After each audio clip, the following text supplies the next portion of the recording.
Bonsoir à toutes et bonsoir à tous quand même. Et bonsoir à Patricia Latour. C'est la 3e fois que nous vous accueillons à Perpignan. Je vais prendre un abonnement. Vous voyez, je dis la 3e, je ferme pas donc la place à une 4e.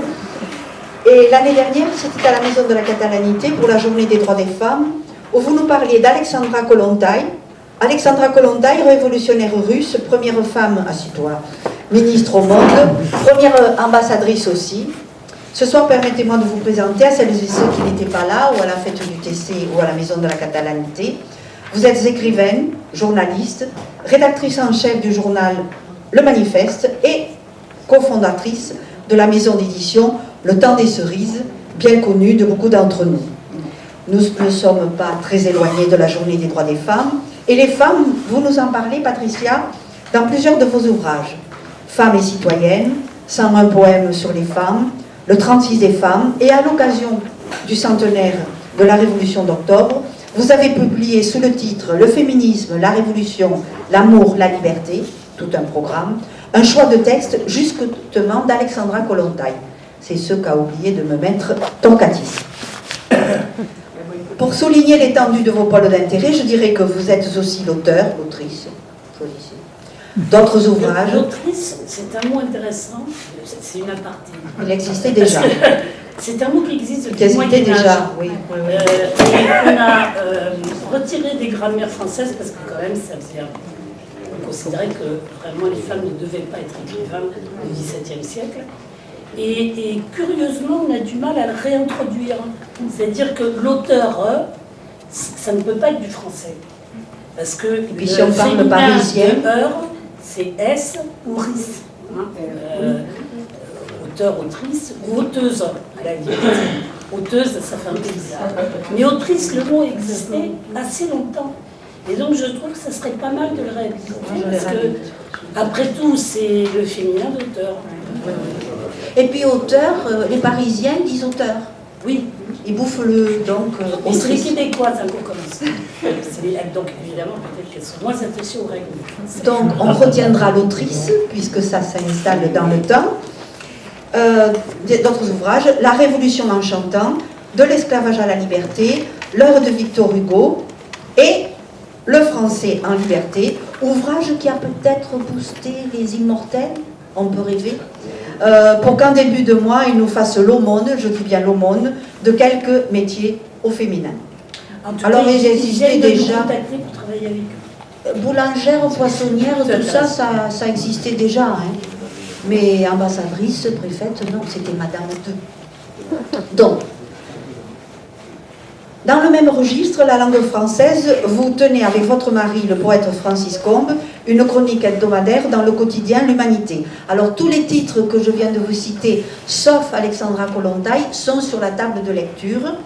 Il n'en manquera qu'un, celui qu'un grave accident vous a empêché d'achever et qui ce soir donne quand même son titre à votre conférence, Femmes en Révolution.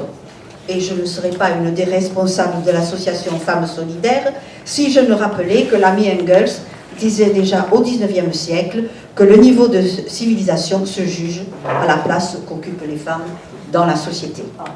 Nous sommes au XXIe siècle et bien obligés de constater que le patriarcat, que vous n'aimez pas trop ce concept, mais je n'ai que celui-ci à proposer, reste un trait structurant de notre société et que les victoires du XXe, le droit de vote, la contraception, l'avortement, pour ne citer que, n'ont pas aboli pour autant la domination masculine. Alors, femmes en révolution, dites-vous, est-ce suffisant de faire la révolution pour changer la place des femmes dans la société? Patricia, je vous le demande. Merci. Alors déjà, je voudrais remercier l'Université populaire du travailleur catalan de m'inviter. C'est effectivement la 3e fois que je viens, c'est-à-dire que je viens une fois par an. Je suis venue à la fête du Catalan en 2017 pour parler d'Alexandra Kollontai. Je suis venue à l'initiative de Femmes Solidaires le 8 mars 2018 pour parler d'Alexandra Kollontai aussi. Je viens là pour vous parler des femmes et de la Révolution en 2019. Donc je crois que je vais prendre un abonnement. Si vous voulez, je peux revenir l'an prochain. L'année d'après, il n'y a pas de problème. Je suis à votre disposition. En tout cas, merci et merci particulièrement à Nicole parce que je sais qu'elle fait beaucoup de travail ici, et puis il se trouve qu'on ne se connaissait pas du tout, et qu'on a beaucoup sympathisé, pas seulement parce qu'on est des femmes, et qu'entre femmes, on sympathiserait plus facilement qu'avec un homme, mais aussi parce que je crois qu'on partage beaucoup de convictions après nos discussions ensemble, et que ça a créé un terrain d'entente. En tout cas, merci à vous de cette invitation. Alors, comme le disait Nicole, vous avez un peu essuyé les plâtres, parce que je devais publier en septembre dernier un livre qui s'appelle « Les femmes en révolution ». Ce livre, l'idée m'en est venue justement dans tous les débats. J'ai fait beaucoup de débats autour de Kollontai depuis mars 2017. Et dans tous les débats, on a des discussions sur ces questions-là. D'abord parce que Alexandra Kollontai est une des théoriciennes de la révolution et du féminisme, une des plus importantes depuis le début du 19e, avec Clara Zetkin, Rosa Luxembourg et d'autres. Mais elle a beaucoup compté, et en plus elle a fait la révolution, elle a participé directement à la mise en place d'un certain nombre de mesures qui ont contribué dans un premier temps à l'émancipation des femmes, même s'il y a eu des retours en arrière après. Cette question-là revenait constamment dans tous les débats. Et je me suis dit, il manque quelque chose. Il manque un fond théorique à ça. Or, beaucoup d'auteurs ont écrit sur cette question-là. Et je trouvais que faire un choix de texte sur femmes et révolution, au départ on m'a dit tu devrais faire femmes et marxisme. Et puis ça m'embêtait un peu parce que quand on fait femmes et marxisme, on exclut des femmes qui n'étaient pas marxistes et qui ont eu une pensée tout à fait révolutionnaire du féminisme. Je pense par exemple à Flora Tristan, je pense à Hubertine Auclair, je pense à Louise Michel qui est anarchiste. Parce qu'on a tendance à croire que Louise Michel était marxiste, pas du tout. Mais elle a contribué à ce débat sur femmes et révolution. Donc ça m'embêtait un petit peu de le prendre que sous cet aspect-là, parce que, me semble-t-il, il aurait manqué des contributions de femmes qui ont été extrêmement importantes dans la progression de ce débat, qui dure encore aujourd'hui. Parce que, vous le savez bien, ce débat entre féminisme et ou révolution est un débat qui traverse le mouvement révolutionnaire comme le mouvement féministe depuis qu'ils existent. C'est pas tout à fait étonnant d'ailleurs parce qu'ils existent quasiment ensemble. C'est-à-dire que le féminisme ne naît vraiment qu'avec la société industrielle en même temps que naît le mouvement socialiste et révolutionnaire. En tout cas en France, c'est très clair.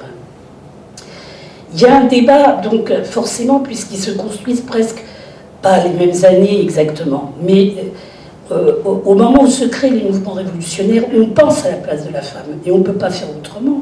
C'est la moitié de l'humanité quand même.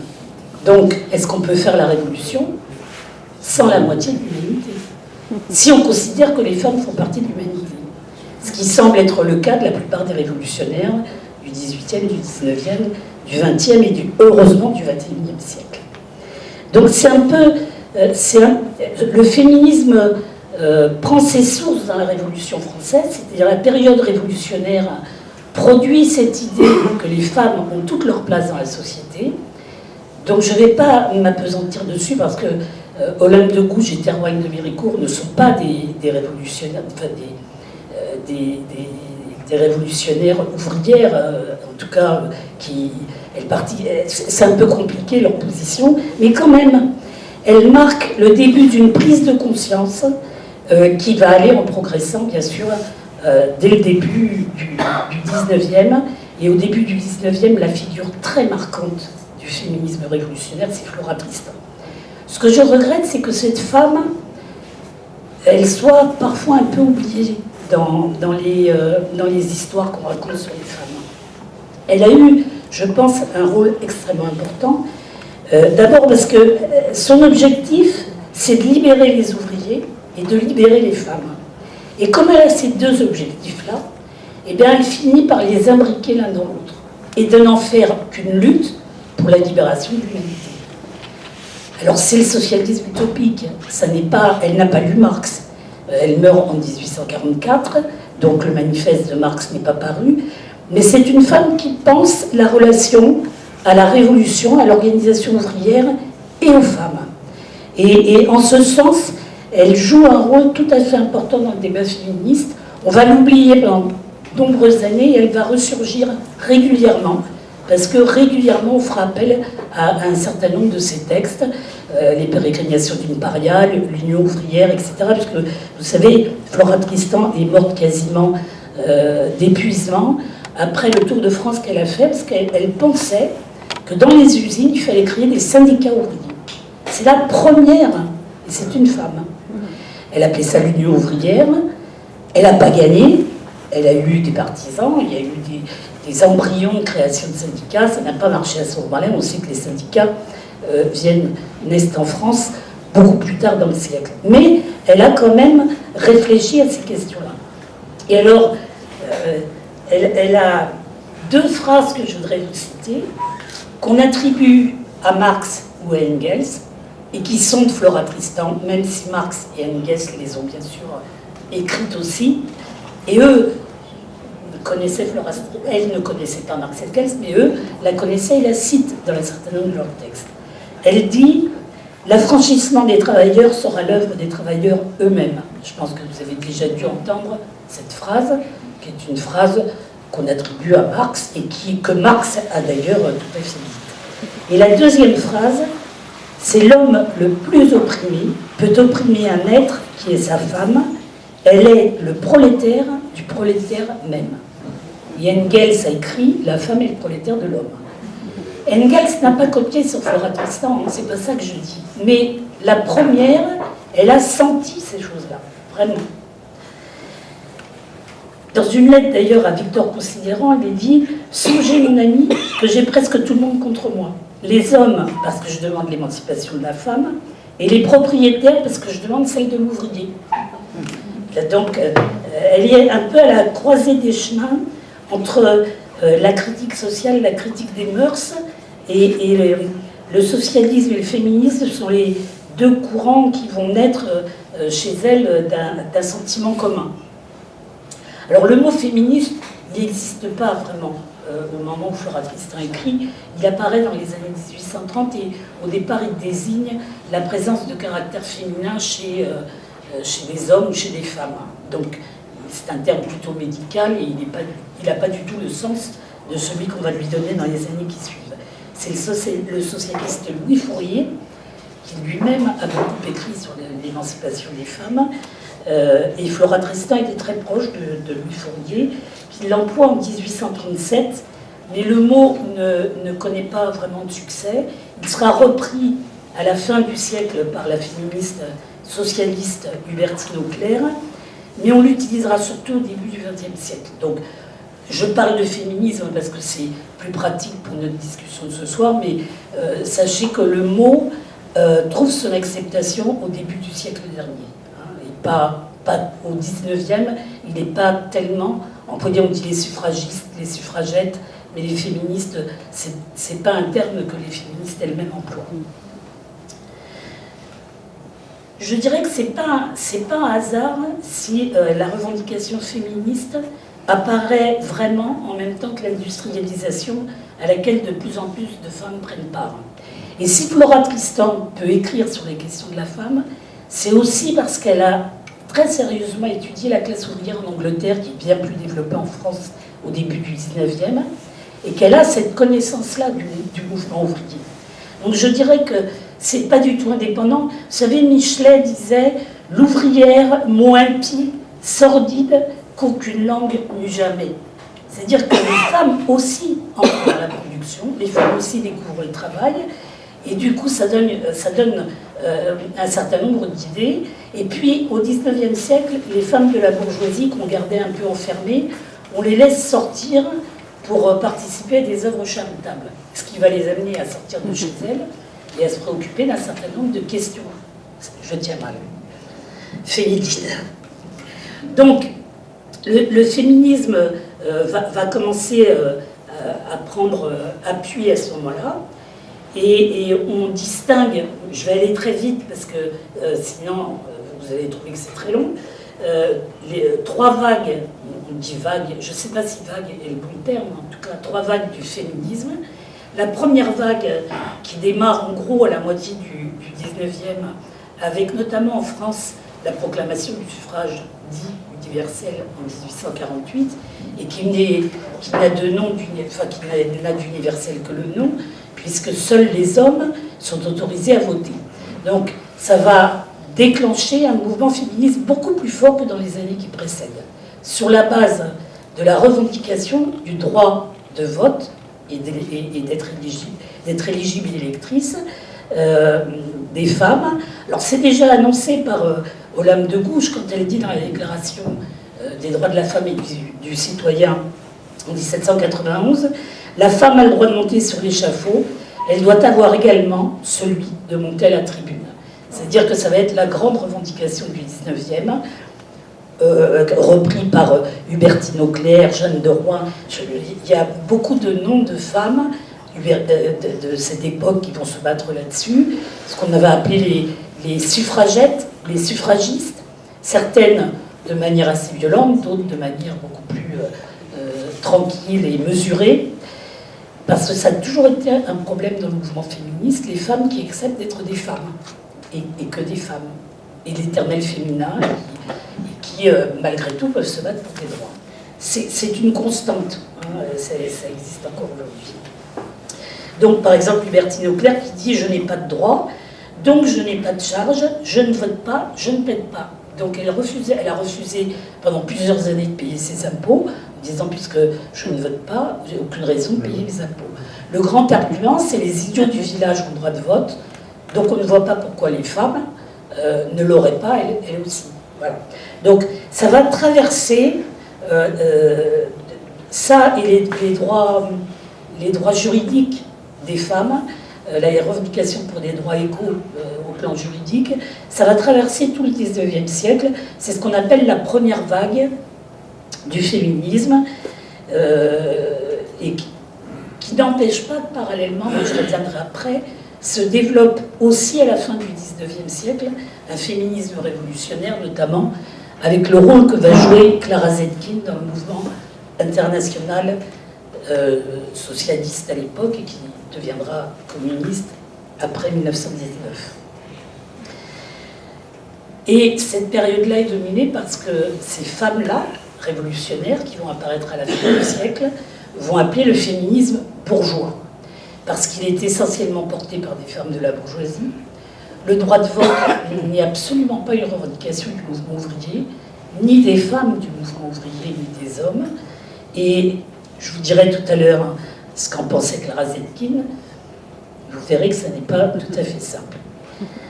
Donc, la deuxième vague du féminisme, elle apparaît tout de suite après la Seconde Guerre mondiale.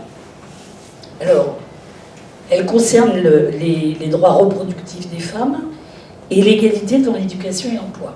Il faut se rappeler qu'en 1949, Simone de Beauvoir publie Le deuxième sexe et que ça va considérablement marquer le féminisme pour une période assez longue. C'est-à-dire qu'on rentre dans la période où les femmes ont un corps et l'affirment. Ce qui va mener aux lois de 70, aux manifestations, la création du MLF, etc. Et l'idée que le sexe n'est pas tout à fait le genre, c'est une idée qui va progresser. Simone de Beauvoir disait « on ne naît pas femme, on le devient ». Hein, ça a beaucoup marqué le mouvement féministe pendant de longues années. Donc création du MLF avec le dépôt de gerbes à l'Arc de Triomphe en 70, il y a plus inconnu que le soldat inconnu, c'est sa femme, hein, vous vous souvenez, et le manifeste des 343 salopes qui déclarent avoir avorté, puisqu'à l'époque, en 71, l'avortement est interdit et même il est condamné. La troisième vague est beaucoup plus récente et elle part en fait des États-Unis pour une raison sans doute qui n'est pas étonnante, c'est que le racisme aux États-Unis a une assise sans doute extrêmement importante, en tout cas qui pèse très fort sur la société états-unienne. Et c'est la notion d'intersection entre diverses oppressions, l'oppression de sexe, l'oppression de race, d'orientation sexuelle, qui viendrait se rajouter à l'oppression de classe. Donc, l'idée, c'est qu'il faudrait mener la lutte sur le front du sexe des classes et du genre. C'est une idée notamment développée, je vous lirai tout à l'heure un extrait, par Angela Davis. Et dans cette dernière phase où les femmes se préoccupent des questions de leur identité, de leur genre, de leur sexe, on a récemment la campagne suite à l'affaire Weinstein avec MeToo et Balance ton porc, dont je reparlerai aussi un peu plus loin. Alors, de leur côté, comment réagissent les mouvements révolutionnaires par rapport au féminisme? Au départ, en France notamment, c'est extrêmement compliqué. Le mouvement ouvrier français a une tradition antiféministe très très forte. Entre Maréchal et Proudhon, l'un proposant une loi pour interdire la lecture aux femmes et l'autre disant une femme ne peut être que courtisane ou ménagère, il y a évidemment une grande différence avec les Fourier, Considérant et l'Enfantin, qui prônent, eux, la liberté plutôt sexuelle des femmes au XIXe, et qui créent des phalanstères dans lesquelles chacun est égaux et chacun peut choisir son partenaire comme il veut, le temps qu'il veut, etc. Donc, c'est très compliqué parce que la tradition proudhonienne va marquer considérablement le mouvement ouvrier français. Particulièrement en France, cette question du féminisme va pénétrer difficilement le mouvement ouvrier. Il y a deux moments importants historiques dans la constitution d'un mouvement révolutionnaire des femmes. C'est la publication en 1879 d'un livre qui s'appelle La femme et le socialisme, publié par un dirigeant du SPD allemand, Auguste Bebel. Ça va marquer un tournant parce que pour la première fois, on va s'intéresser aux difficultés que les femmes rencontrent dans leur vie quotidienne, politique, sociale, depuis le début de l'histoire pour essayer de comprendre. Et on va proposer des solutions pour une société nouvelle, idéale. Ça reste un livre assez utopique, mais qui en même temps a le mérite de mettre en avant cette question. Et puis il y a le travail de Marx. Alors, de Marx et d'Engels. Mais Marx, très tôt, se préoccupe de ces questions. Il ne la laisse pas de côté. On dit souvent, Marx n'a rien écrit sur les femmes. C'est faux. Dès ses écrits de jeunesse, il propose un cadre théorique de l'oppression des femmes. Il s'y intéresse sous l'influence de Feuerbach, qui défend la place des femmes, mais aussi des socialistes et des communistes français qui travaillent sur ces questions, notamment Paul Lafargue, qui vient publier un livre tout à fait passionnant là-dessus. Dans l'idéologie allemande, c'est-à-dire pas à la fin de sa vie, il donne un concept de la propriété privée familiale. Pour lui, l'origine de la division du travail et de la propriété privée, qui sont le fondement des classes sociales, se trouve dans la famille. Les classes sociales naissent de la division du travail et de la propriété privée, et l'origine de la division du travail se pose dans la division sexuelle du travail. Et ça, il le dit dès l'idéologie allemande. Et donc, il place la famille comme la toute première forme de propriété privée. Et dans le livre 1 du Capital, il analyse le processus de dissolution de la famille ouvrière, puisque les femmes obligées de travailler, la famille ouvrière se dilue et a tendance pas à disparaître, mais en tout cas à perdre ses repères. Et il dit, si les femmes ne relèvent pas d'une classe sociale, elles sont des prolétaires comme les autres. Tout comme les enfants d'ailleurs, puisque les enfants, vous savez, au XIXe siècle, travaillaient à partir de 6 ou 7 ans. Et ils travaillaient entre 11 et 15 heures par jour. Et puis l'autre fait marquant, ça va être la publication par Friedrich Engels en 1884, un an après la mort de Marx, de l'origine de la famille, de la propriété privée et de l'État.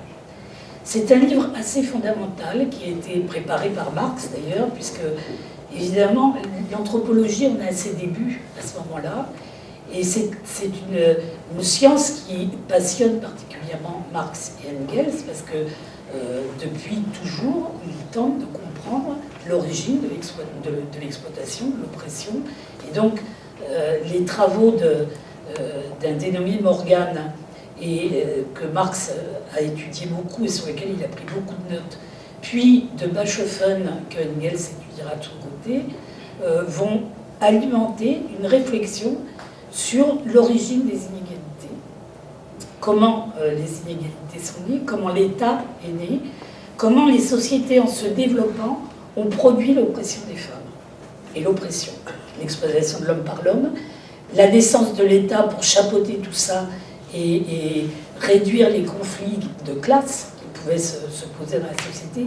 Donc c'est un livre assez essentiel, je vais passer assez vite, mais je vous conseille d'ailleurs de le relire parce qu'il est republié régulièrement. Et même s'il y a des éléments qui peuvent être dépassés, parce que l'anthropologie a fait beaucoup de progrès, encore qu'on a reproché longtemps à Engels de parler de matriarcat, parce que Morgan, dans la société des Iroquois qu'il étudie et qui sert de base à la réflexion d'Engels, les femmes avaient une place relativement importante. Et donc, Engels envisage le fait qu'il y ait eu des sociétés matriarcales avant les sociétés patriarcales. Pendant très longtemps, on a dit que ce n'était pas vrai, puis il y a à nouveau des anthropologues aujourd'hui qui découvrent que finalement, certaines sociétés auraient des formes tout à fait matriarcales. C'est pas seulement la lignée qui passe par les femmes, parce que ça n'est... Par exemple, chez les Juifs, c'est les femmes qui assurent la lignée et pas les hommes. Donc ça n'est pas pour ça qu'elles ont du pouvoir plus que les hommes. Mais il semblerait que, d'après un certain nombre d'anthropologues, notamment une anthropologue italienne dont je n'ai pas le nom là tout de suite en tête, mais qu'on ait découvert des sociétés en Chine, dans des endroits où on n'avait pas encore... qu'on n'avait pas encore exploré, des sociétés qui sembleraient être des sociétés matriarcales. Donc, on a reproché longtemps à Engels ça. Aujourd'hui, c'est un peu plus compliqué. Il y a d'autres choses qui sont dépassées, parce que et Morgan et Bachofen, à l'époque, commençaient à travailler sur ces questions d'anthropologie. Bon, évidemment, c'est une science qui a connu un très grand développement pendant tout le XXe siècle, et on a évidemment remis en cause un certain nombre de fondements qui étaient posés au départ de la mise en place de cette science.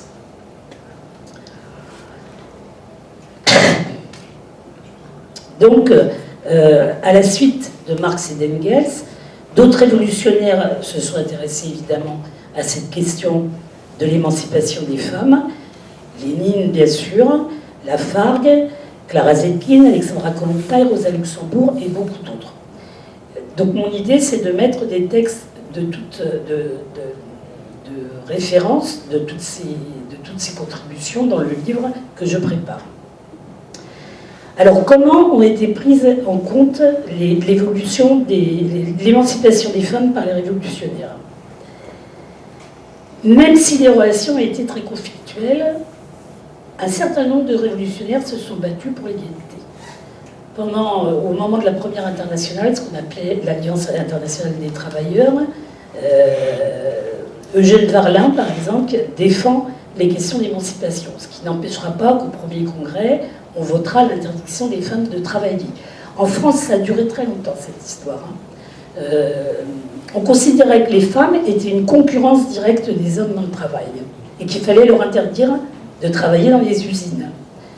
Parce qu'elles prenaient la place des hommes, et comme elles étaient sous-payées, beaucoup moins qu'un homme, le patron avait plus intérêt à embaucher des femmes que des hommes payés plein pot. Enfin, plein pot, si on peut parler comme ça, parce qu'à l'époque, le plein pot n'était pas tellement plein. Mais bon, voilà. En tout cas, les hommes étaient payés bien mieux que les femmes, et encore bien mieux que les enfants. Donc, les capitalistes faisaient appel aux femmes pour un certain nombre de travaux. Et donc, dans le mouvement ouvrier français, on s'est longtemps battu contre le travail des femmes. Alors, notamment, Proudhon était un spécialiste de la question. Sous l'impulsion d'Hubertine Auclair, en 1879, le principe d'égalité est quand même admis par le Parti socialiste. Enfin, par les socialistes de l'époque, il n'y avait pas de Parti socialiste. Et c'est... Quand je dis Parti socialiste ou les socialistes de l'époque, ce n'est pas les socialistes d'aujourd'hui, puisque les communistes n'existent pas en tant qu'organisation encore, Mais d'abord, il s'exprime, hein, Marx, même s'il n'était pas membre d'un parti communiste, puisqu'il n'y en avait pas, a quand même élaboré la théorie de fondement de la création du parti communiste. Donc, socialiste, ça englobait tous les révolutionnaires à l'époque, et à l'intérieur de ce mouvement, il y avait des sociodémocrates et des révolutionnaires, comme il y en a toujours eu avant et après, surtout après. En 1889, Clara Zetkin participe au congrès fondateur de la Deuxième Internationale. Et alors, on lui dit, Clara, vous allez intervenir sur les femmes. Et elle dit non, je n'interviendrai pas sur les femmes parce que la lutte des femmes, c'est la même que la lutte des hommes. Et donc, je ne veux pas faire une spécificité, oui, mais en tout cas, je n'interviendrai pas sur les femmes. Je veux intervenir sur la révolution et la lutte nécessaire pour qu'ensemble, on gagne d'autres droits. Et donc, elle défend l'émancipation de la femme en deux temps. Elle dit, le premier, c'est l'accès au travail. Et c'est justement cette question qui fait débat à ce moment-là, et dans l'international et en France, dans le mouvement révolutionnaire français. Elle dit, libérée de sa dépendance économique vis-à-vis de l'homme, la femme qui travaille est passée sous la domination économique du capitaliste. D'esclave de son mari, elle est devenue l'esclave de son employeur. Elle n'avait fait que changer de maître. Elle a toutefois gagné au change. Sur le plan économique, elle n'est plus un être inférieur subordonné à son mari. Elle est son égale. C'est pour l'époque, un point de vue qui n'est pas partagé par tout le mouvement ouvrier. Et elle contrecarre du coup dans le Congrès les arguments contre le travail des femmes. Elle fustige aussi, alors, de manière assez violente, le féminisme bourgeois. Voilà ce qu'elle dit. Parce que souvent on dit que Clara Zetkin, c'est la gentille dame qui a fait voter la Journée internationale des femmes. Ben non, c'était pas du tout une gentille dame, d'abord. C'était une authentique révolutionnaire qui a participé à tous les débats révolutionnaires de son époque, et pas seulement aux débats révolutionnaires et au féminisme, mais elle a participé à l'activité de son organisation jusqu'au bout. Et elle a vécu assez longtemps, je ne sais plus en quelle année elle est morte, mais je crois qu'elle a vécu 80 ans, Clara Zetkin. Alors elle dit, les pays dans lesquels existe le suffrage dit universel, libre et direct, nous montrent qu'en réalité il ne vaut pas grand-chose. Le droit de vote sans liberté économique n'est ni plus ni moins qu'un chèque sans provision. Si l'émancipation sociale dépendait des droits politiques, la question sociale n'existerait pas dans les pays où est institué le suffrage universel. L'émancipation de la femme, comme celle de tous les genres humains, ne deviendra réalité que le jour où le travail s'émancipera du capital. Donc elle pose vraiment là les bases d'un féminisme révolutionnaire qui, pour l'époque, ne va pas de soi. Et elle joue vraiment un rôle important parce qu'elle fait donc inscrire la revendication dans les textes de l'international, la revendication de l'égalité économique, juridique, politique des femmes, le droit d'accéder librement au travail, la recommandation pour tous les socialistes du monde entier d'inviter les femmes à la lutte des classes. C'est-à-dire, elle ne dit pas il faut qu'il y ait un mouvement des femmes, elle dit il faut qu'il y ait un mouvement des femmes, mais il faut surtout qu'elles soient dans le mouvement avec tout le monde. Parce qu'on se bat pour la même société. Et son travail participe du coup à une structuration importante du mouvement social-démocrate féminin. En 1916, elle organise à Stuttgart la première conférence internationale des femmes socialistes.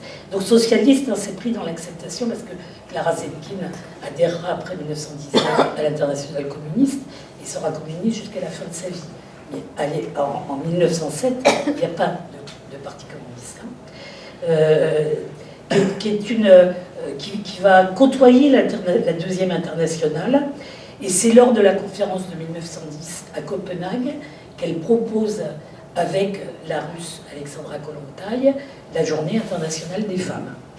Je vous en avais peut-être parlé la dernière fois de la Journée internationale des femmes, sans doute, puisque quand elle vote en 1910, quand le principe de la journée est voté en 1910, il n'y a pas de jour fixe. Et ce qui fixera le jour fixe, c'est ce dont on va parler maintenant, c'est la Révolution d'octobre, puisque la Révolution d'octobre commence le 23 février, si je ne me trompe pas, ce qui correspond au 8 mai dans notre calendrier, puisqu'à l'époque, ils ont encore le calendrier julien. Et alors que tous les partis politiques en Russie disaient aux femmes n'allez pas manifester, ça va se terminer en bain de sang, ça n'est pas le moment de mettre en avant des revendications. Les femmes descendent dans la rue, elles demandent du pain, l'arrêt de la guerre, le retour de leur mari, elles vont aux usines Poutilov, elles entraînent avec elles les ouvriers des usines Poutilov, 5 jours après le tsar abdique. C'est-à-dire que c'est véritablement les femmes qui ont lancé la Révolution d'octobre, puisque la Révolution d'octobre, elle ne peut pas exister sans la Révolution de février. La Révolution s'est faite en 2 temps. Sinon, si on oublie la Révolution de février, donc de mars pour nous, la Révolution d'octobre, c'est un coup d'État, évidemment, puisque Lénine et ses compagnons prennent le pouvoir, d'ailleurs sans une goutte de sang versé. C'est un coup d'État. Mais en fait, la révolution, elle se prépare depuis février. Le pouvoir des soviets est en place en même temps que le gouvernement provisoire, quand même. Alors, on ne va pas parler de la révolution d'octobre, mais c'est un moment important de l'histoire du féminisme et de la révolution, parce que cette révolution, elle va bouleverser la place des femmes dans la société. C'est-à-dire que de 1917 à 1920-21, une multitude de lois, je vous en avais parlé au moment où on avait parlé de Kollontai, puisqu'elle est évidemment l'une des artisanes, je ne sais pas si on dit comme ça, on le dit. Tant pis, voilà, de la mise en place du droit de vote, du droit d'être éligible, du droit à l'avortement, du mariage civil, de la reconnaissance des enfants naturels ou pas, de la mise en place des maisons de la maternité, du congé maternité à 16 semaines. Vous vous rendez compte que nous, on ne l'a pas aujourd'hui en France, le congé maternité à 16 semaines. Et à l'époque, en Russie, les femmes accouchent et elles doivent être au boulot le lendemain. Sinon, elles sont pénalisées, voire virées. Donc, passer de ça à 16 semaines, vous imaginez. Et quand en 21, on vote les lois sur l'avortement, en 1920, en France, on vote les lois qui condamnent à mort les femmes qui pratiquent l'avortement. Donc, c'est une révolution, parce qu'on montre d'une certaine façon que le mouvement conjoint d'hommes et de femmes pour la liberté, pour construire une autre société, peut émanciper la femme. Alors ça ne durera pas longtemps. Hein. Ça ne durera pas longtemps parce que, par exemple, Kollontai, qui se battait pour la socialisation du travail des femmes, qui les obligeait à une double journée de travail, elle se battait à la fois pour que les femmes travaillent. Par exemple, sur les prostituées, elle ne condamne pas la prostitution. Elle dit ça doit disparaître avec le socialisme, obligatoirement. Parce qu'on ne doit plus avoir besoin d'avoir des rapports amoureux comme ça. Mais elle dit qu'il faut donner du travail aux femmes. Et aux prostituées notamment, un travail social, un travail dans lequel elles peuvent s'épanouir aussi et découvrir autre chose que de servir de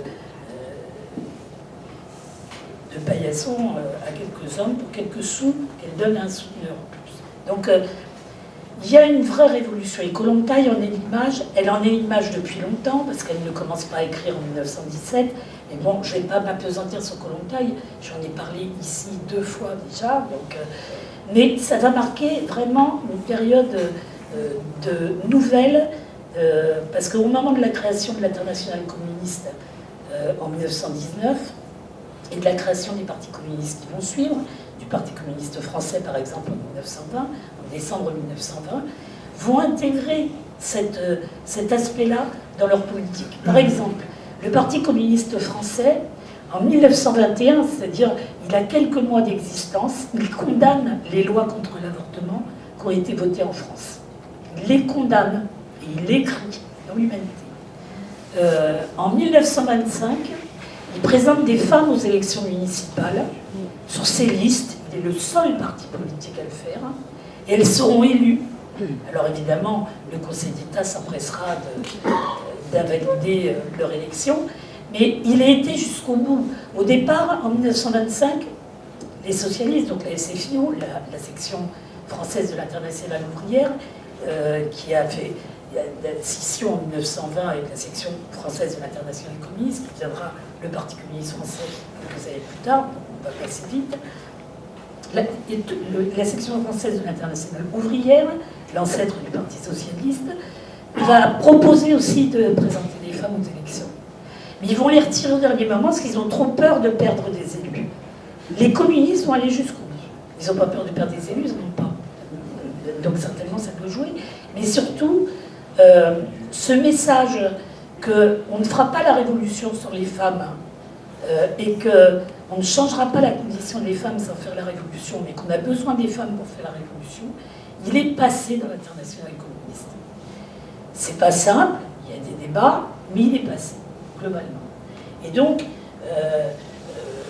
ça crée une situation complètement différente. Et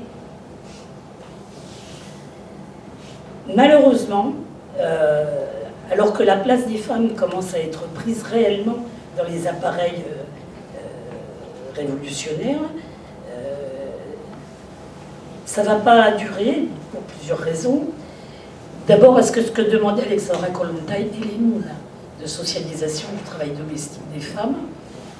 Les difficultés financières vont considérablement réduire les possibilités de cantines collectives, d'ouverture de crèches, etc. Il y en aura, et il y en aura pendant toute l'Union soviétique, mais ça va les rendre difficiles.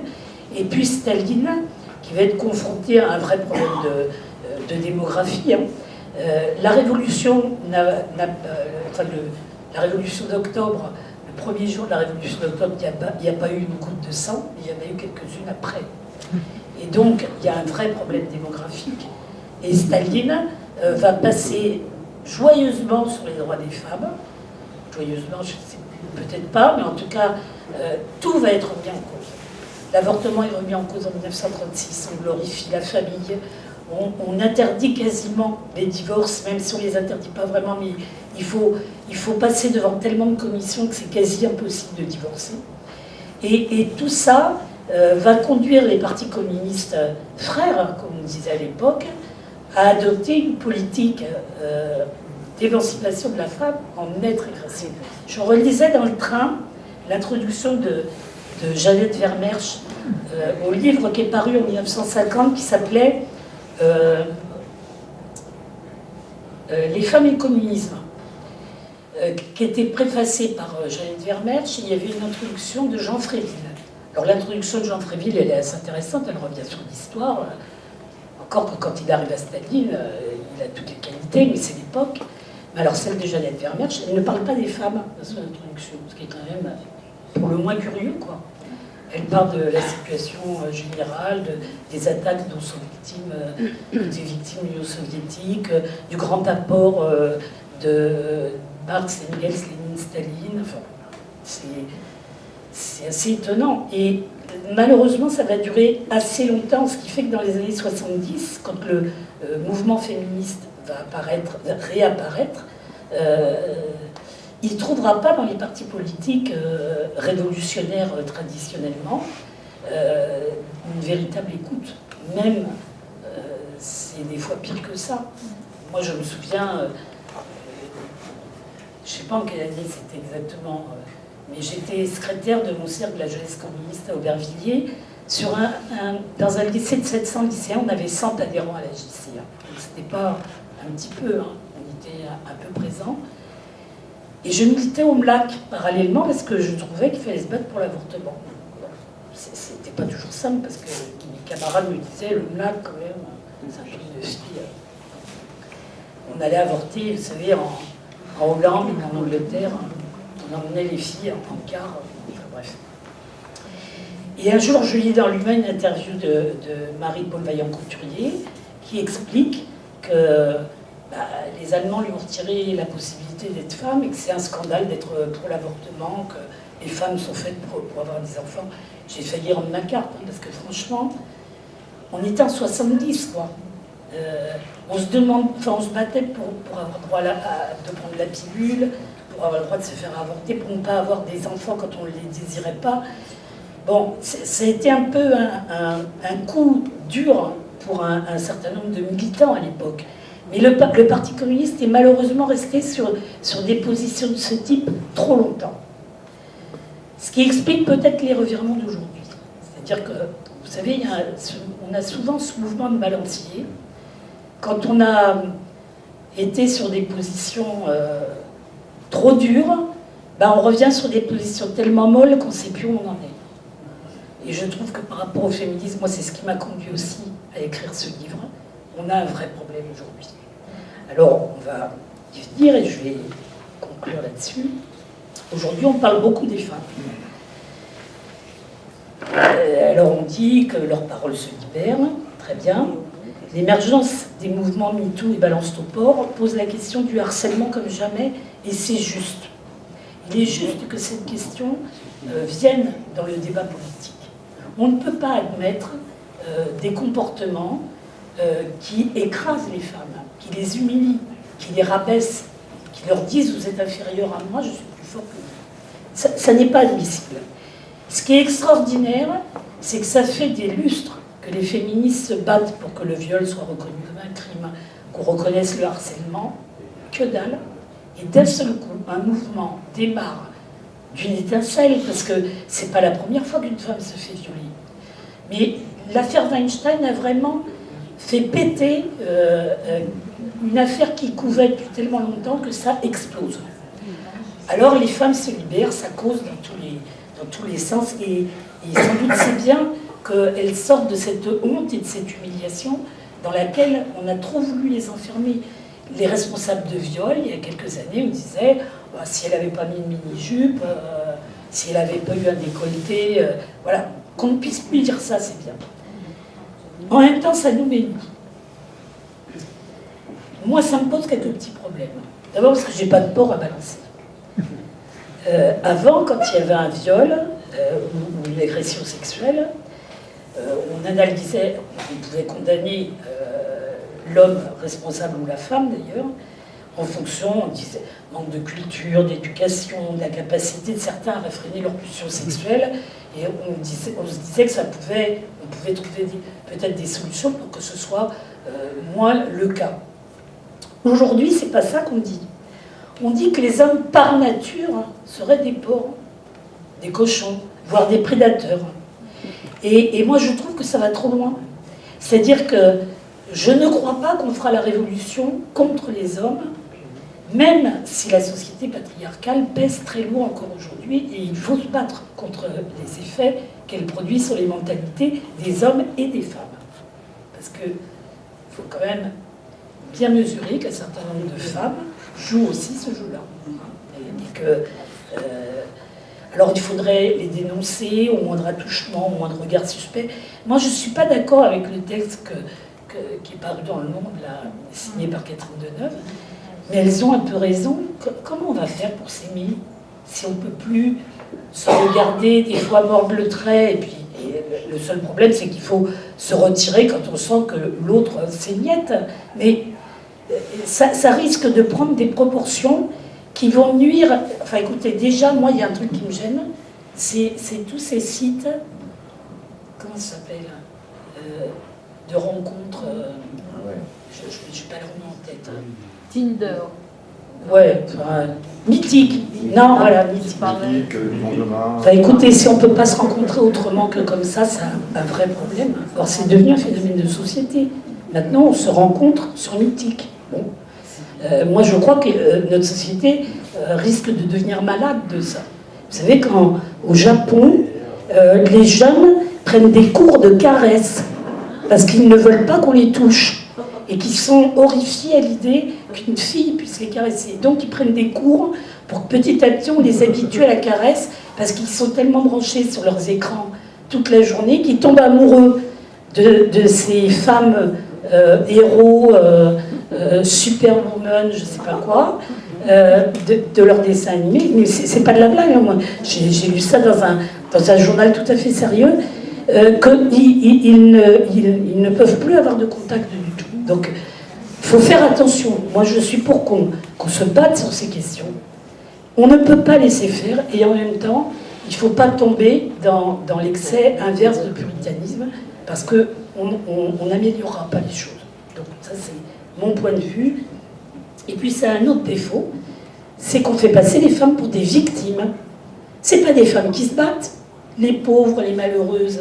On les fait pleurer. Et je veux dire, c'est une arme qu'utilise le capitalisme depuis longtemps. Hein. On victimise. On victimise les enfants maltraités, les femmes maltraitées, les juifs en ce moment. Comment on les victimise? Alors que ce sont des êtres qui se battent, qui vivent, et qui ne passent pas leur journée à pleurer. Mais on fait pleurer dans les chaumières, comme ça on ne parle pas des choses fondamentales. C'est une technique aussi. Donc je crois qu'on ne peut pas se laisser victimiser. Il faut se battre pour montrer que non, on n'est pas des victimes, des hommes. D'ailleurs, on le sera de moins en moins, et on va bien leur montrer que, tout en faisant la révolution, on peut combattre les effets destructeurs du patriarcat. Et je crois qu'on ne peut pas se laisser victimiser comme ça. Et puis, il y a un autre problème, c'est qu'on n'entend plus qu'un son de cloche, c'est celui des femmes. Alors moi, je suis pour qu'on l'entende, parce qu'on ne l'a pas assez entendu pendant des siècles et des siècles. Mais enfin, en gros, on dit aux hommes, profil bas, vous n'avez rien à dire. Or, dans une histoire de viol ou de harcèlement, on est au moins deux. Et donc, il faut entendre les deux. Je ne dis pas que les femmes qui témoignent mentent, pas du tout. Je pense qu'elles disent la vérité. Mais on ne peut pas juger sur la base d'un témoignage. Ce n'est pas de la justice. Et moi, ça me pose problème quand la presse, à plusieurs moments, s'érige en tribunal et publie des témoignages de femmes, alors qu'il n'y a pas eu de jugement, qu'on ne sait pas si c'est vrai ou pas, qu'on ne sait pas quel est le point de vue de l'autre. Il y a un problème. La presse n'est pas un tribunal.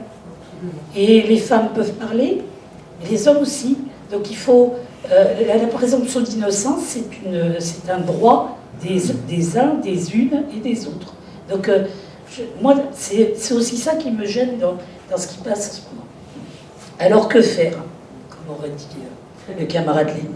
Je ne sais pas citer Lénine parce que je vois bien que je suis un peu loin. Les féministes institutionnels ou les partis politiques font des propositions de loi. Et c'est très bien. Il faut que la loi bouge. C'est absolument indispensable pour faire aussi évoluer les mentalités. En même temps, on sait qu'il y a un certain nombre de lois qu'on n'appliquera pas facilement, notamment sur le harcèlement. La loi qui est en préparation, elle est inapplicable. Et puis on sait aussi qu'il ne suffit pas d'avoir une loi pour se prémunir de toute difficulté. L'égalité est inscrite dans la Constitution depuis 1945. Aujourd'hui, les hommes ne sont pas égaux aux femmes, enfin les femmes ne sont pas égales aux hommes plutôt, les salaires ne sont pas les mêmes, les formations professionnelles ne sont pas les mêmes, donc je veux dire, l'égalité est inscrite dans la Constitution, comme le droit au travail d'ailleurs, hein, il est inscrit dans la Constitution, malheureusement, ce n'est pas le cas aujourd'hui. Donc les lois, c'est bien, mais encore faut-il qu'elles soient appliquées, et pour les faire appliquer, il faut se battre. Et si on ne remet pas en cause les fondements même de cette société qui utilise le patriarcat pour diviser et mieux régner, il n'utilise pas que le patriarcat d'ailleurs, le capitalisme, le racisme, l'homophobie, enfin, je veux dire, il a un tas de moyens de diviser ceux qui en face de lui sont beaucoup plus nombreux et pourraient s'unir contre lui et gagner. Le mouvement des Gilets jaunes, de ce point de vue, n'est pas inintéressant. Ça ressemble un peu à une jacquerie. Mais vous savez, avant la révolution de 89, le siècle a été rempli de jacqueries. Et ça a amené à la révolution. Donc, moi je crois qu'il faut regarder de près ce qui se passe dans ce mouvement. Ça n'est pas inintéressant. Je ne dis pas que c'est la révolution, hein, du tout. Parce que c'est plus compliqué que ça. Mais il se passe quand même quelque chose. Et donc, Je crois pour ma part que d'une part l'émancipation des femmes ne se gagnera pas contre les hommes et avec eux.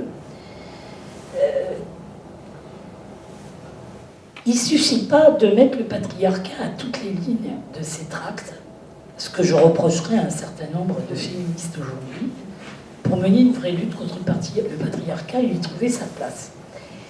Est-ce qu'on a besoin d'une lutte des sexes ou d'une lutte des classes? Est-ce que les femmes travailleuses y trouvent leur compte quand on mène la lutte des sexes? Il faut, je crois, que l'émancipation soit partie intégrante du mouvement révolutionnaire et que on ne peut pas faire la révolution sans les femmes, mais on ne peut pas maintenir une révolution sans émanciper les femmes. C'est complet. Pour moi, c'est vraiment intrinsèquement lié. On ne peut pas faire l'un sans l'autre et l'autre sans l'un. C'est ce que disait Kollontai d'ailleurs, c'est ce que disait Clara Zetkin, c'est ce que disaient un certain nombre de femmes révolutionnaires. Et il ne suffit pas pour moi aujourd'hui de s'aligner sur ce que disent les associations féministes. Les associations féministes existent bien, il y a des tas d'associations qui existent dans notre pays, et c'est bien, c'est aussi par les associations qu'il y a une vraie vitalité de la société. Mais c'est des associations. Et les révolutionnaires doivent avoir un autre discours que celui des associations. Et c'est notre mouvement de balancier. Avant, les associations, on leur disait la lutte des classes, vous ne connaissez pas, alors barrez-vous. La libération de la femme, ça viendra avec le socialisme. C'est ça qu'on disait. Hein. Aujourd'hui, on dit balance ton porc. Ben non, je m'excuse. Il faut qu'on ait une autre réflexion. Il faut que les révolutionnaires dans ce pays produisent une vraie réflexion sur l'émancipation des femmes et sur la révolution à mener.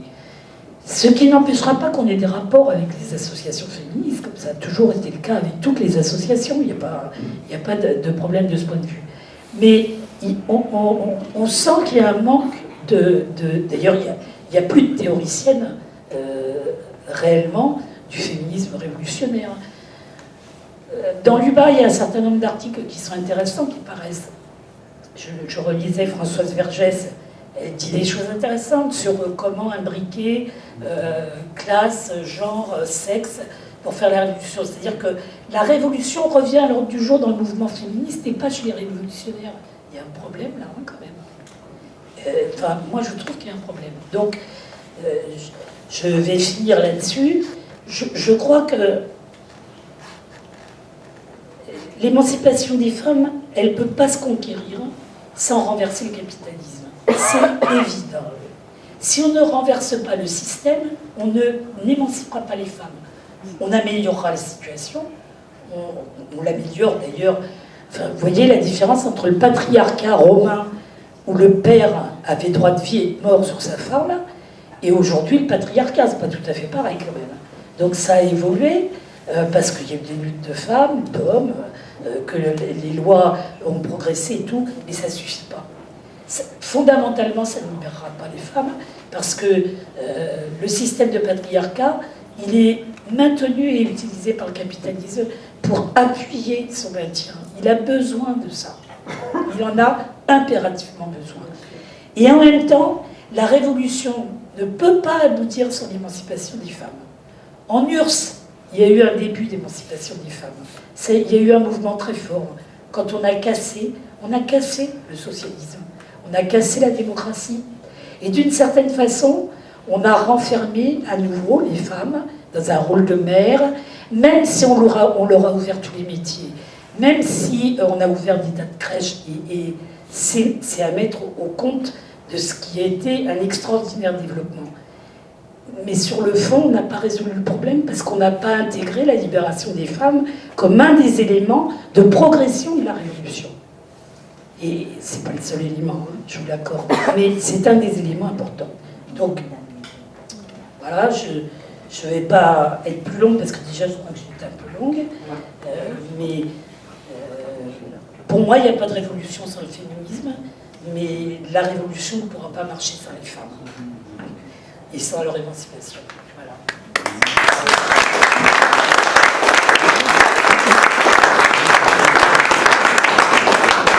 Par l'éducation également. Parce que, comme on voit actuellement dans la presse, la télé et tout, il y a encore des publicités, des messages très sexistes. Hein, on voit une femme avec son balai, on voit une femme avec son aspirateur, un talon haut. Essayez, ça vaut le coup.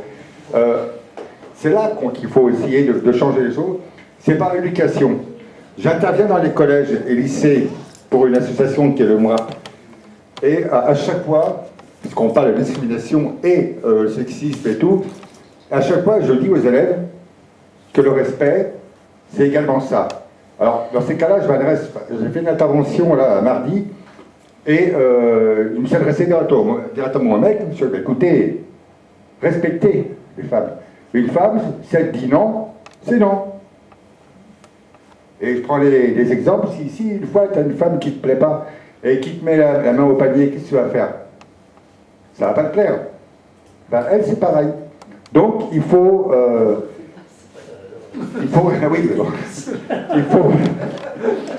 respecter les femmes et les hommes. Et ça, par l'éducation. S'il n'y a pas d'éducation à la base, on va encore traîner longtemps cette différence entre hommes et femmes. Croyez-moi. Moi, je suis des fois horrifié, mais révolté, et j'étais même à la télé tellement que ça m'énerve, quand je vois tous ces messages qu'on passe comme ça, naturellement à la télé, hein, voilà, qu'une femme doit faire 1m70, tant, et ça rentre dans la tête des jeunes. Et ça, c'est grave. C'est très grave. Comment voulez-vous qu'on arrive à changer la société, la vision entre homme-femme, si on continue à nous passer des messages comme cela? Maintenant, pour le combat des femmes, le combat des femmes, c'est pas d'aujourd'hui. Moi, je pense que je suis féministe, parce que je veux l'égalité dans tous les domaines. Hein. Tout ce qui s'est passé, les viols qu'il y a eu, qui sont dénoncés maintenant, moins dénoncés avant, maintenant ils sont bien dénoncés. Je pense que c'est en partie grâce aux réseaux sociaux, parce que la parole s'est libérée de plus en plus, et ça a permis de communiquer. Enfin, c'est mon opinion, je me plante peut-être. Mais il faut, dans le mouvement révolutionnaire, et là j'ai appris un truc par rapport au Parti communiste, c'est vrai que je pensais qu'à l'intérieur du Parti communiste, on était tous féministes. Malheureusement, oui, mais excuse-moi, je pensais naïvement ceci. Et c'est vrai qu'à force de vieillir, j'ai appris des trucs qui me font mal. C'est le contraire de nos idées politiques. De dire, la femme, non, c'est carrément différent. Moi, j'ai eu la veine d'avoir un père et une mère révolutionnaires, communistes et tout. Et mon père m'a toujours dit, ta mère, c'est pas ton esclave, c'est pas ta bonne. On vit à trois, et on partage tout à trois. Tu t'occupes de ta chambre, tu fais ci, tu fais ça. Si tu veux avoir, tu te lèves et tu le fais. Moi, j'ai été éduqué comme ça. Bon, je sais que dans d'autres familles, c'est pas du tout ce genre-là. Mais ça, c'est aussi par l'éducation. Fondamental entre les deux, c'est que Olympe de Gouges était pour le vote censitaire, à savoir qu'il excluait des votes les femmes, les pauvres et les femmes, alors que Théroigne de Véricourt se battait pour avoir le vote. Je crois que ça remet un peu Olympe de Gouges à sa place aussi. Ça n'était ni l'une ni l'autre, qui étaient vraiment des femmes révolutionnaires au sens. D'autres interventions, je veux bien par rapport à la question qui a été soulevée. Bien sûr, c'est une question d'éducation, mais ça ne réglera rien. C'est-à-dire que l'éducation, elle va, dans un premier temps, minimiser les effets du patriarcat et de l'attitude dégradante en direction des femmes, mais elle ne réglera pas le fond. C'est-à-dire que il y a des pubs aujourd'hui où les hommes participent aux travaux de la maison. C'est en train de changer parce qu'il y a eu tellement d'interventions. Évidemment, je ne parle pas de la pub Babette, je la bats, je la fouette, je ne me souviens plus exactement des termes de la pub. C'était une pub pour la crème fraîche, je crois. Il y avait une femme avec un tablier. Et alors là, le message était réellement sexiste. C'était même grave, hein, parce que ça appelait à la violence envers les femmes. Donc ça allait encore plus loin qu'une pub sexiste où on voit une femme en train de passer l'aspirateur. Maintenant, on voit des hommes en train de passer l'aspirateur. Mais ça ne change pas le problème. C'est-à-dire que ça va améliorer, sans doute. C'est pas une question de mœurs, c'est ça que je veux dire. C'est une question de fond. tant qu'on ne changera pas cette société, tant qu'on ne sapera pas les bases du capitalisme, dont le principe c'est l'exploitation de l'homme par l'homme, ou de l'homme par la femme, ou de la femme par l'homme, ou de la femme par la femme, comme on veut, de l'homme avec un grand H, ou de l'être humain par l'être humain, comme on dit maintenant. Voilà, le mot sapiens. Je veux dire, tant que la société reposera sur ce principe-là, on ne pourra pas fondamentalement changer. Ça n'empêche pas qu'il faut se battre sur les questions d'éducation. Ça n'est pas contradictoire. C'est-à-dire qu'il faut mener des luttes, bien sûr, et c'est le MRAP qui est une association qui mène ces luttes, et c'est très bien, tant mieux. Moi, ce qui m'embête, c'est que le Parti communiste ne mène que cette lutte-là. C'est-à-dire que je pense qu'on doit mener cette lutte, mais que les partis révolutionnaires doivent se battre pour changer cette société. C'est ça mon problème. Et je suis d'accord, l'éducation, c'est sûr que quand on a une petite fille et qu'on lui colle une poupée dans les mains, quasi à la naissance, et au petit garçon, une voiture de pompier, on ne contribue pas à améliorer l'image qu'on se fait de l'homme et de la femme. C'est vrai. Et donc on peut agir sur, ponctuellement là-dessus. D'abord, ça fait appel au volontarisme. Le volontarisme, il n'est pas toujours si simple, parce que dans certaines familles, ça va tellement de soi d'offrir une poupée, et ça ne vient pas des pères, ça vient des parents, des mères, des grands-mères, enfin bon, je veux dire, c'est compliqué sur ces questions-là. Et moi, je pense qu'on réglera d'ailleurs les questions d'éducation quand on aura détruit le capitalisme, parce qu'on sera d'autant plus à l'aise pour construisant une société de fraternité, d'égalité, de joie en gros, d'amour. Excusez-moi, ça fait un peu chrétien, mais c'est ça qu'on veut faire quand même quand on est communiste, non? Enfin, moi, c'est ça que je veux en tout cas. Et ben, ça sera drôlement plus facile de se battre contre ces idées reçues que dans une société où tout est fait pour organiser ça dès la petite enfance, dès la naissance. Enfin, pour moi, je dis pas qu'il faut pas faire ça, hein. Pas du tout. Hein. Je pense qu'il faut faire des lois. J'ai écrit un livre sur un de mes premiers livres, c'était sur l'histoire du droit de vote, de la conquête du droit de vote par les femmes en France. Parce que je pense que c'est un combat qui a été juste en son temps. Mais enfin, depuis qu'on a le droit de vote, ça a changé quoi? Vous croyez que les femmes, parce qu'il y en a qui disent c'est bien qu'il y ait des femmes en politique, elles sont plus douces, elles sont moins attirées par les comptes, mais enfin, écoutez, Thatcher, c'était une femme douce. Mais il faut arrêter. Les femmes politiques sont des femmes politiques. Et elles défendent la politique pour laquelle elles se sont engagées. C'est pas parce qu'on leur a donné le droit de vote qu'elles sont à gauche. Hein. Ça serait trop simple. Enfin, Marine Le Pen, que je sache, c'est une femme. Donc, mais je crois qu'il faut faire attention avec tous ces concepts-là, parce qu'on a tendance à penser que chaque progrès des femmes, c'est un progrès de la démocratie, un progrès de l'humanité. Non, c'est pas si simple que ça. Une société où les femmes ne sont pas les égales de l'homme, c'est une société pourrie. Et c'est cette société qu'il faut supprimer. Moi, c'est comme ça que je le dis un peu crûment, mais on doit faire tout pour ça. Et on doit éduquer, on doit se battre pour que les pubs soient moins sexistes. Et c'est en train de bouger parce qu'eux-mêmes se rendent compte que ça se retourne contre eux. C'est-à-dire que les publicistes sont pas idiots, hein. Ils vivent dans la société. Eux. Quand c'était à la mode de mettre révolution partout, mettez révolution partout. Je ne sais pas si vous vous rappelez, dans les années 80-90, le nombre de pubs, la femme et l'avenir de l'homme, c'est la révolution. Parce que les publicistes sont à l'oreille de la société. Et quand ils font une pub avec des femmes qui passent le balai, c'est parce que le balai, ils savent qu'ils ne le vendront pas aux hommes. Et donc, malheureusement, ils continuent à faire durer ces images dégradantes de la femme qui ne serait capable que de passer l'aspirateur. Et puis les hommes, par contre, qui conduiraient des super bagnoles. Par exemple, la pub pour les voitures, ça a changé. Hein. Vous savez, avant, pour vendre une voiture, on mettait une belle femme à côté.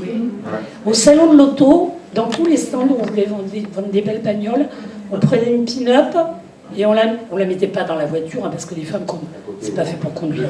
On la mettait à côté, elle s'asseyait. Aujourd'hui, plus personne n'ose faire ça. Donc, on gagne des combats, quand même. C'est-à-dire que la place des femmes, ça existe encore un peu, mais moins. C'est beaucoup moins. Et à la télé, quand on vous vend une voiture dans la pub, elle peut être conduite par une femme. Ça n'était pas le cas il y a quelques années. Hein. La femme, elle était passager. Hein. Je voulais te poser une question. Je voudrais revenir sur la lutte des classes. Parce que ton exposé a montré que le lien avec le capitalisme, on a aboli le capitalisme au XXe siècle dans une région du monde, on n'a pas libéré la femme. N'est-ce pas? Bon. Pas dans un premier temps. Oui, enfin. Dans un premier temps, on a fait des choses extraordinaires. On se rendait compte que dans les régions de l'Union soviétique, où c'était la religion musulmane qui s'occupait de tout, les femmes se sont mises à travailler, se sont dévoilées. Dans les régions d'Union soviétique où par exemple, la religion musulmane était très prégnante, dans les débuts de la Révolution, par exemple, Kollontai, elle fait des tournées dans toute l'Union soviétique pour expliquer ce que c'est que la libération de la femme. Et elle n'est pas jetée au Turkménistan ou dans ces régions où vous imaginez en plus l'arriération dans un pays composé majoritairement de paysans pauvres. Je veux dire, dans un premier temps, les bolcheviks se sont vraiment battus contre ça, ils ont gagné des points. Le problème, c'est que la guerre civile, puis la reprise en main par Staline, ont complètement bloqué. Parce que dans un premier temps, ça a vraiment été étonnant même. Des femmes qui avaient vécu toute leur vie voilées, se sont dévoilées, ont quitté leur mari. C'est même un problème auquel a été confronté Staline. C'est que les divorces, ça n'arrêtait pas. Parce que les femmes se rendaient compte qu'on les avait mariées, que quand elles travaillaient, elles s'émancipaient, elles n'avaient plus envie de voir ce mec qui les entretenait. Ce que disait Kollontai, les femmes mariées sont d'une certaine façon des prostituées, puisqu'elles sont entretenues par leur mari, elles ne travaillent pas pour certaines. Donc, en travaillant, elles ont découvert qu'elles pouvaient mener leur vie autrement. Donc, ça a été un bouleversement extraordinaire. Hein. Une révolution, c'est toujours... ça démarre toujours sur les chapeaux de roue, c'est toujours extraordinaire dans un premier temps. Tout est bouleversé, absolument tout. Et le problème en URSS, c'est que ça n'a pas tenu ni la démocratie, ni l'appropriation collective des moyens de production, quand même. Parce que la mise en place de la NEP, ça a été un frein à ça. Et ensuite, il n'y a pas eu de vraie collectivisation. Donc, tout ça fait que le socialisme n'a pas marché. Et l'émancipation des femmes en est un des aspects importants. Parce qu'on ne fait pas la révolution sans la moitié de sa population. Ouais. Dit qu'effectivement, il y a eu ce mouvement extraordinaire au début de la révolution russe. Ça n'a pas tenu pour X raisons. La question que je me pose, et que je te pose d'ailleurs, c'est que est-ce qu'il ne faut pas quand même que, outre la question de la lutte des classes, on intègre une dimension propre qu'on appelle aujourd'hui le féminisme à ce combat émancipateur de l'humanité, parce qu'il s'agit bien d'émanciper l'humanité tout entière. Mais est-ce que, parce que ce qu'on appelle le patriarcat, d'ailleurs, je ne sais pas si tu es au courant, mais il y a une philosophe qui a écrit un livre, Le mythe de la virilité, je ne sais plus qui c'est. J'ai plus son nom en tête, où elle dit le mot patriarcat n'est peut-être pas le meilleur. Certains proposent iriarcat. Oui. Parce qu'elle dit quand c'est le grand frère vis-à-vis de la sœur, c'est pas du patriarcat, mais enfin bon. Toujours est-il que la domination. Le terme aujourd'hui, ça a pris un autre sens qu'à l'époque romaine. En fait. Oui. Globalement, le pouvoir des hommes, c'est le pouvoir des hommes qui oppressent les femmes aujourd'hui. Oui. C'est employé dans ce Voilà. sens-là. qu'il soit père, frère, ou, Voilà. voilà.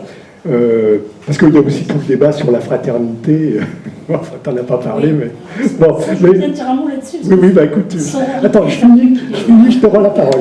Savoir ce que tu veux dire. Voilà. Non, non, je voudrais quand même revenir sur l'idée que il me semble que la lutte de classe, telle qu'on la conçoit en théorie marxiste, avec des guillemets, peut-être qu'il faut lui ajouter cette lutte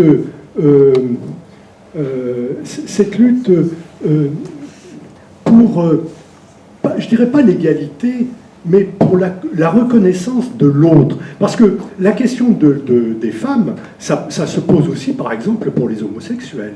Je ne sais pas d'ailleurs quel était leur statut en URSS. Hein, il y a un lien aussi. C'est-à-dire la reconnaissance d'une certaine altérité, une altérité profonde, et qui demande effectivement une véritable émancipation de l'humanité, peut-être qui va même au-delà du capitalisme, au-delà de l'émancipation du capitalisme. C'est ça que je me pose comme question, parce que le patriarcat, il est bien sûr antérieur au capitalisme. C'est pas une invention du capitalisme, c'est pas propre au capitalisme, même si le capitalisme s'en sert. Mais donc il y a quelque chose peut-être d'encore plus profond dans la lutte la lutte révolutionnaire qui me semble qu'on doit mener aujourd'hui, qui n'est pas seulement cette lutte contre le capitalisme, mais une lutte plus profonde pour une véritable émancipation de l'humanité qui intègre donc ce combat pour la reconnaissance d'une différence, parce qu'on demande l'égalité, mais on ne demande pas l'identité en même temps. Il y a un problème de différence. On n'est pas pour une société où il n'y ait pas de différence de sexe quand même. Donc comment gérer la différence et l'émancipation, je dirais, plus que l'égalité, et l'émancipation. Voilà, c'est Tarabust en ce moment. Dans la Russie de 1917, l'homosexualité est condamnée. Les homosexuels sont arrêtés, mis en prison, etc. C'est une des premières lois que prennent les bolcheviks. Je ne sais pas pourquoi, mais ils interdisent toute poursuite des homosexuels. L'homosexualité devient libre. Ça ne dure pas non plus, parce que ça fait partie du lot que Staline remet en cause. Je veux dire, quand on remet en cause le fondement même de la liberté, on remet en cause tout. Hein. Mais pendant quelques années, les homosexuels auront tout à fait le droit de vivre sans être arrêtés, mis en prison. C'est une des premières lois de la Révolution. Je crois que ça doit être 1919 ou quelque chose comme ça, 18 ou 19. Donc c'est vraiment au tout début de la Révolution. Et dans les années 30, c'est remis en cause par Staline. Et l'homosexualité devient à nouveau interdite. Donc par rapport à ta question, si je la comprends bien, moi c'est ce que je vous dis depuis le début, je pense qu'on ne peut pas exclure de la lutte des classes tout ce qui va avec. Ça me semble... Il y a forcément un lien entre l'émancipation des femmes, la lutte des classes, la lutte des genres. C'est obligatoire. Et on doit mener de front cette bataille. Mais il faut qu'on garde à l'esprit que c'est dans le but de construire une autre société. Or, moi, le problème que j'ai aujourd'hui, c'est que ça, je le sens nulle part. C'est-à-dire qu'il n'y a pas de remise en cause des fondements de la société dans laquelle on vit. Donc on peut s'adjoindre la lutte des classes à la lutte des genres, mais moi je pense qu'on ne peut pas faire autrement. On ne fera pas la révolution sans se battre sur les questions d'émancipation féminine, sans se battre contre le racisme, sans se battre contre les problèmes de genre tels qu'on les vit aujourd'hui. Je veux dire, ça serait une aberration. Mais le problème, c'est est-ce que pour mener ces combats, on mène le combat de fond, le combat révolutionnaire pour moi, qui est de faire la révolution, de renverser le système, parce que le fond, c'est que tant qu'on n'aura pas renversé le système, on ne réglera pas le racisme, on ne réglera pas l'émancipation des femmes, on ne réglera pas les problèmes de genre. Donc, ça doit forcément aller avec.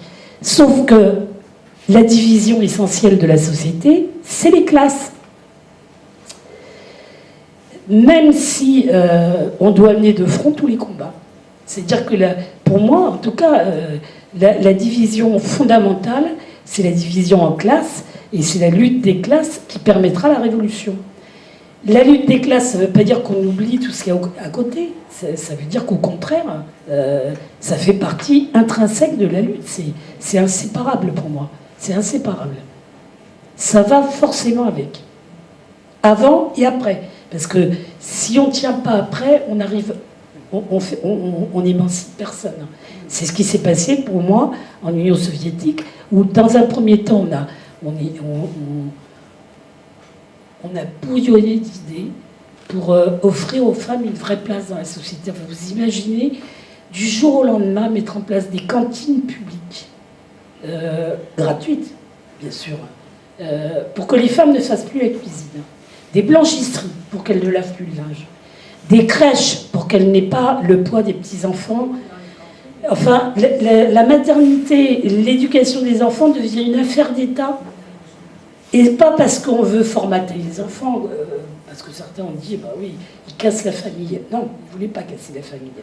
Mais pour justement retirer ce poids de double journée de travail aux femmes, pour qu'elles soient partie intégrante de la révolution, qu'elles y participent directement. Le problème, c'est que ça, très vite, malheureusement, Lénine meurt trop tôt, quoi. Et il met en place la NEP, et il meurt quasiment tout de suite. Donc malheureusement, il meurt quasiment tout de suite après l'interdiction des tendances dans le Parti communiste russe. Ce qui est dommage, parce qu'il n'y aura pas d'opposition à la ligne de Staline. Et c'est pas Staline qui l'a fait voter, c'est Lénine, en disant que c'était provisoire. Malheureusement, personne ne reviendra jamais dessus, et donc on n'aura pas possibilité d'exprimer une autre opinion que celle exprimée par la direction avec Staline. Ça n'était pas le cas avec Lénine. Lénine a tout à fait supporté Alexandra Kollontai.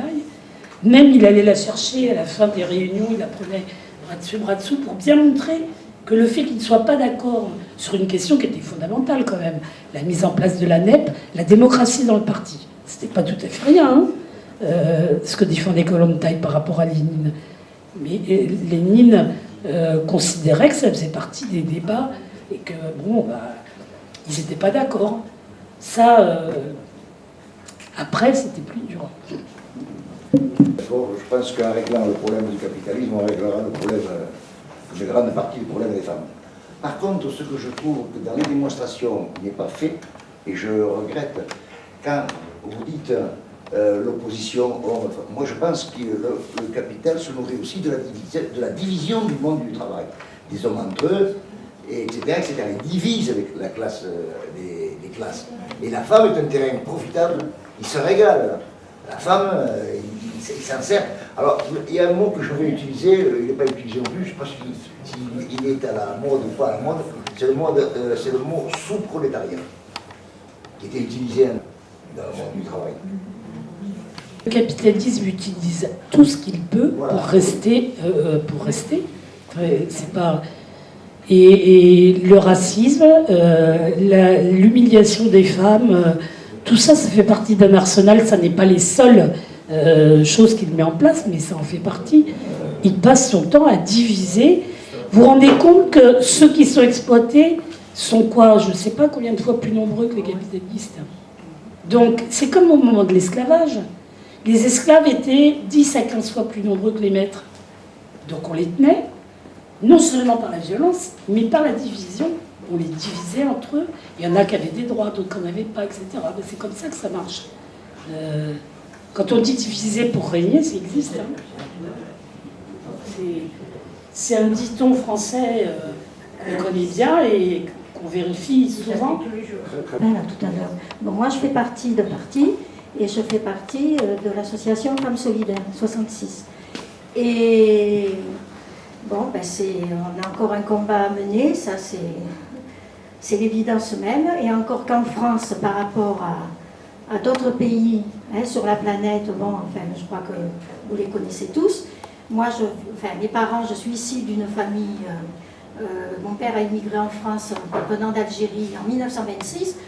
Donc je suis née en France en 1942, donc vous voyez un peu l'âge que j'ai. Hein. Et il a Vous fallu... ne faites pas. Hein. Oui, oui, mais je les ai. Voilà. Peut-être que, comme je suis, je sais pas, peut-être la vie saine que mes parents ont eue, je sais pas, en Kabylie ou quoi, peut-être, hein. Bon, pas de boisson, pas d'alcool, enfin voilà. Alors voilà, je reviens parce que cet après-midi, hein, mon mari m'a demandé de l'accompagner à faire une course, hein. Il avait besoin de faire un achat et puis il voulait mon avis. Donc, j'ai vu une affiche, nous avons vu une affiche plus grande que ce panneau là, comme ça, c'est le grand panneau qu'il y a sur la porte d'Espagne. Et c'était un couple, lui il était assis sur la chaise, la femme comme ça, sur ses genoux, ses jambes. C'était la publicité pour une boutique de lingerie. Ici, je pensais que c'était pour l'Espagne, à la Jonquière ou autre, parce que le titre de la boutique c'était Paradise. Ici, et nous avons ici, enfin à la frontière, un bordel qui s'appelle comme ça, hein, voilà, où on amène, oui, voilà, où on amène enfin, les sportifs, tout, enfin les visiteurs, oui, voilà, la Jonquière.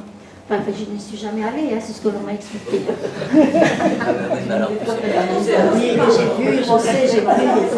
Je suis dans un... Je suis... Mais attendez, et la boutique, donc... À Jonquière, non? Non, c'est pas interdit. Ah, c'est en Espagne. Oui, c'est l'Espagne. Oui, c'est l'Espagne. Ah oui, d'accord. Oui, oui, à la frontière, du côté... Et bien n'essaie pas de me ridiculiser, s'il te plaît. Mais pas du tout. Non, parce que voilà, donc, oui, ben écoute-moi. Parce que, donc voilà, je dis, mais c'est pas possible. Une telle affiche, elle était donc à Califourchon, vous voyez ce que je veux dire. Donc, ça insinue pas mal de choses. Et la boutique est ici, en territoire français. Je n'ai pas retenu le nom du... Enfin, je retournerai peut-être demain, avant qu'on l'enlève, parce que je vais faire un courrier. Et pour en revenir donc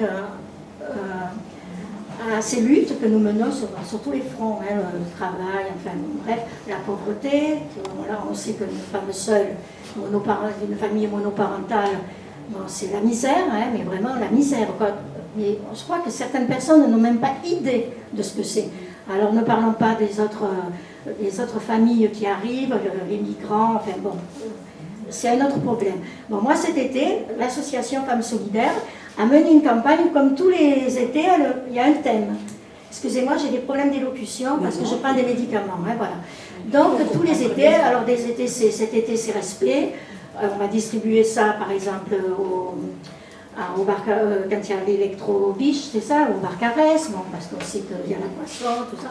On pourrait le faire aussi, alors là, je n'y suis jamais allée, mais au fait, comment ça s'appelle, là, les serrés, les mias, tout ça, les férias, voilà, les férias, ouais, voilà. Et moi, je suis du côté de Marseille, plutôt, enfin, je suis de Marseille, voilà. Et les déferlantes, Argelès-sur-Mer, tout ça.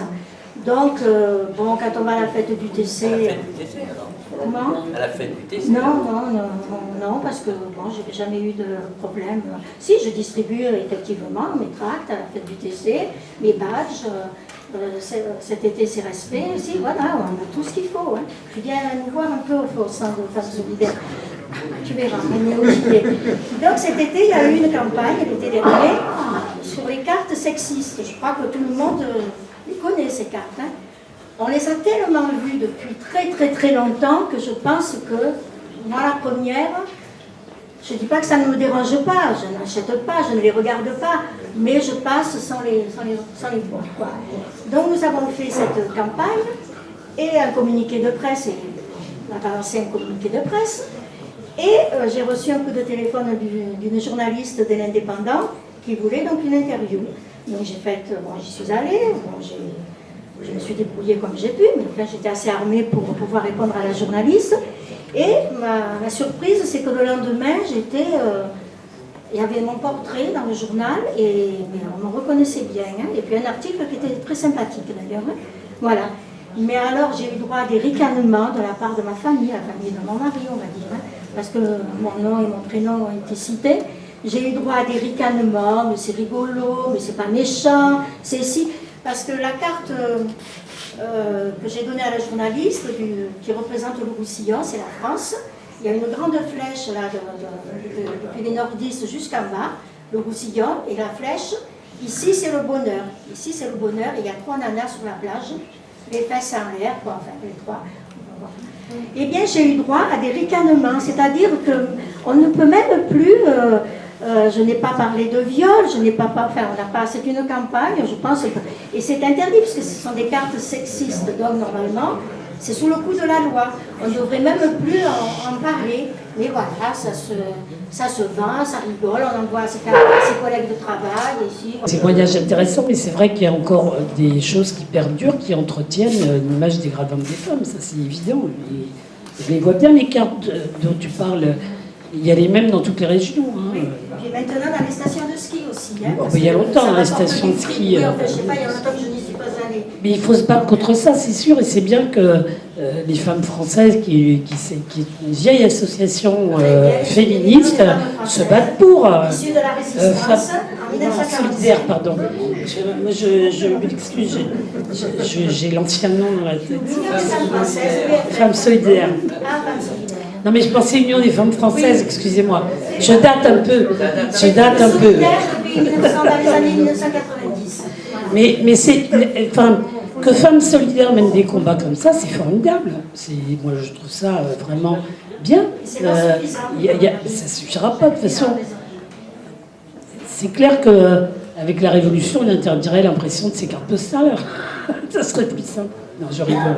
Non, mais c'est un exemple parmi tant Non, mais d'autres. bien Parce sûr. que la pub que j'ai vue cet après-midi, je vous assure, c'est un truc de dingue, quoi.